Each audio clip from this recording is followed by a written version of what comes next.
1977, the big bang. She told everybody, we're going to privatise all the public utilities and you can all have a share. You can buy little shares in Hatfield. And you can all have a little bit of energy. Or a little bit of water. And if she'd have lasted long enough, she would have privatised fresh air as well. Where is that shareholding democracy today? It's in France. It's in Germany. It's in America. It's all over the world. And currently Ed was talking in Parliament on Wednesday about the Pfizer takeover of AstraZeneca. It's exactly the same argument.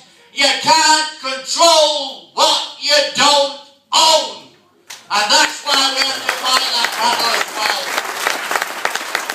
So all that wonderful shareholding democracy faded away.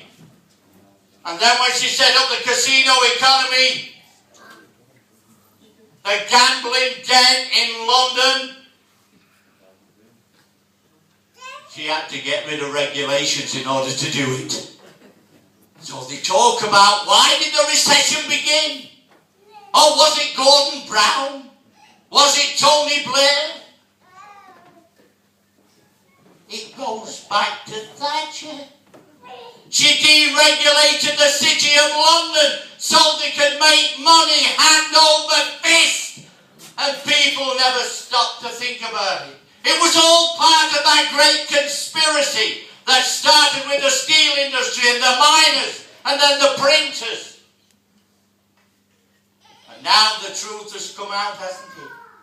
It's all in the cabinet papers. So if we want a manifesto to build, let's remember, it's a bit like 1945, isn't it? Every country skipped. That's what happened after the Second World War. And those pioneers of the Labour government privatised all the privatised areas of Britain. They took them on. They built a National Health Service, a welfare state. And do you know at the end of the first 5 years of that Labour government after the Second World War, I'm old enough to remember, the unemployment was 2.2%. Can you believe it? We put people into work as well. How do you get out of a recession? There's only one way. You create jobs. You put money into people's pockets who have got the propensity to spend, and they spend it, and thereby cultivate the idea of other people are back into work, and it's a spiral of importance, enormity, if you start that process, and that's what we should be doing now.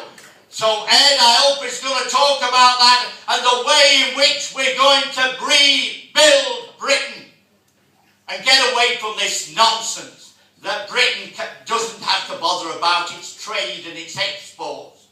Thatcher actually said, now we've released the City of London, we have got invisible exports. Where have they gone now? We're up to the neck in it.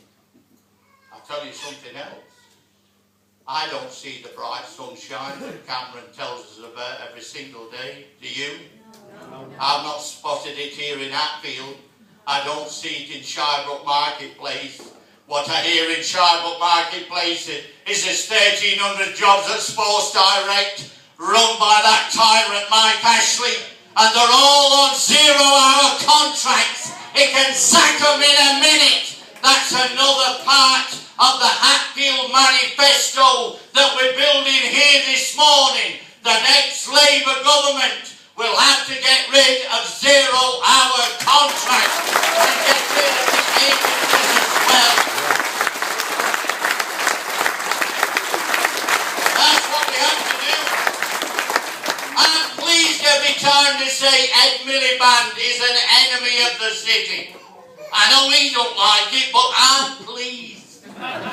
Because I know that somebody's saying the right things. So let's remember all that when we remember the strike. all this business about UKIP and a flat tax. You know what a flat tax is under UKIP? That everybody here in this hall, it means you will be paying the same taxation as the Duke of Westminster, who owns half of London. Is that what you want? Do you want to see the health service privatised? That's what Farage says. That's why it's important that we fight for the nurses and everybody else who are in the National Health Service. I'd like to see another 20,000 nurses in the health service. Create jobs where it matters. Let's get rid of this mantra that somehow you've got to balance the book.